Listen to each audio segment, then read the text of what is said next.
Oi, pessoal. Aqui é o Nelson Rossi.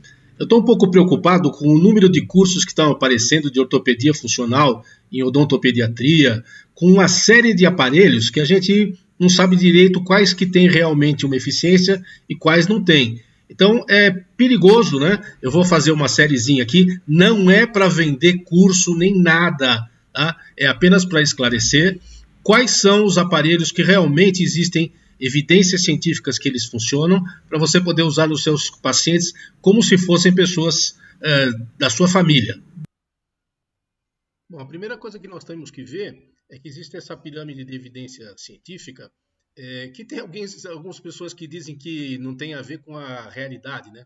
Mas, por exemplo, se a gente pegar a Covid há pouco tempo atrás, nós vamos ver, por exemplo, que criaram 109 vacinas, né?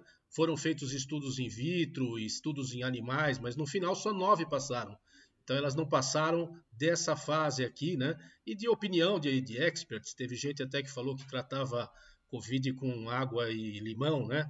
Nada disso foi para frente. Na ortodontia tem também a água com limão.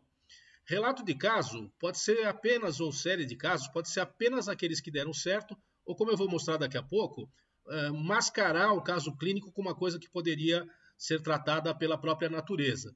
Então, o mínimo que a gente tem é confiar nesses estudos de caso controle, né? Por exemplo, com relação às vacinas, agora a gente tem um número de pessoas muito inferior assim, aos que foram vacinados, morreram muito menos do que aqueles que não foram. Então a gente já tem uma ideia do que pode acontecer e a longo prazo também, né, que é o estudo retrospectivo de corte.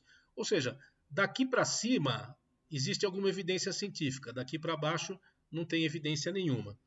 E aí o que acontece é um probleminha que eu vou citar agora. Então, se você procurar em bases de dados, você vai ver que alguns aparelhos, como nós estamos vendo aqui embaixo, não passam das primeiras fases da pirâmide de evidência científica.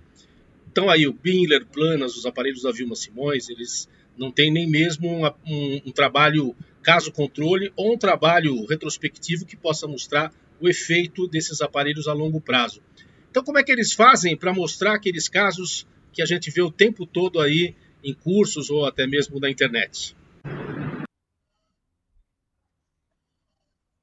Ortopedia funcional dos maxilares na vida real? Vamos lá.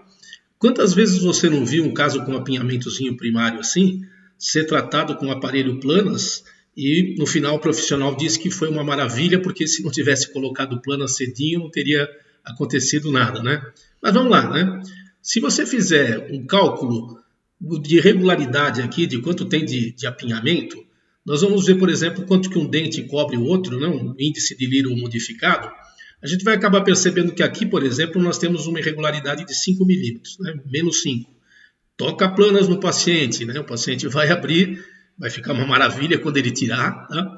Mas vamos lá. Em primeiro lugar, a gente tem que ver que grande parte desse resultado aconteceu naturalmente, porque o tamanho dos dentes permanentes que vai substituir os dentes descidos é menor, né? Então a gente tem a discrepância de Nance aqui, o espaço livre de Nance, que pode tirar uma grande parte daquela falta de espaço que nós temos na região anterior, né?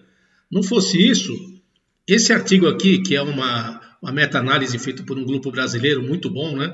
Pegou todos os artigos que existiam a respeito de modificação da dentição mista para dentição permanente, e eles chegaram a essa conclusão aqui, ó, que da dentição mista para dentição permanente existe um aumento no comprimento do arco que pode chegar a 4,62. Ou seja, se aquele paciente tinha uma discrepância de menos 5, praticamente a natureza criou, né? Tratou. Será que você não está colocando aquele planas para dar aquela enrolada?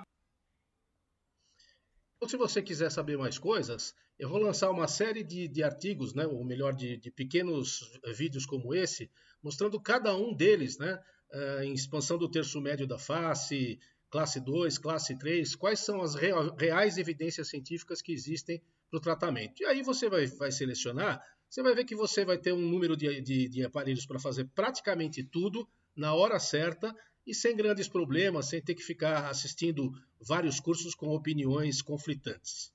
Entra aí, né? Aqui no Facebook, é esse grupinho aqui, e é aqui que a gente vai colocar, tá bom? Obrigadão.